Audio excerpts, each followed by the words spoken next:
Hello everyone. তো আজকে আরেকটা নতুন ভিডিও নিয়ে চলে এসেছি। তো আজকে আমি আমার ব্রেকফাস্টটা তোমাদের সঙ্গে শেয়ার করব।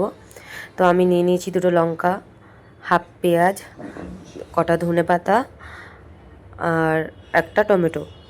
তো এটাকে আমি গ্রেটার দিয়ে পুরো একদম কুচি করে নিয়েছি, একটু পরিমাণ মতো লবণও দিয়ে নিয়েছি, আর একটা ডিম। তো পরে বুঝেছিলাম যে ডিমের পরিমাণটা আমার একটু বেশি দেওয়া উচিত ছিল। তো চলো কেন বললাম সেটা বুঝতেই পারবে। আর ভিজিয়ে রেখেছিলাম ওটস, মানে ধুয়ে রেখেছিলাম, তো সেটাকে আমি দিয়ে দিয়েছি।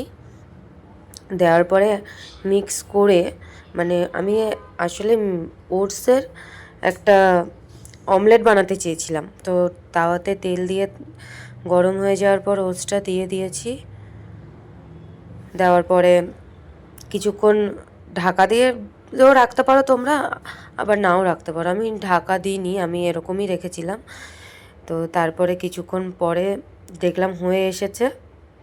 যখন উল্টাতে যাব, মানে অমলেটের শেপটা দিতে যাব, তখন দেখি ভেঙে গেছে। যেহেতু আমার ডিমের পরিমাণটা কম হয়ে গেছিলো, ওটসটা বেশি হয়ে গেছিলো বলে আমার অমলেটটা হয়নি, এরকম ঝুরি ঝুরি হয়ে গেছিলো।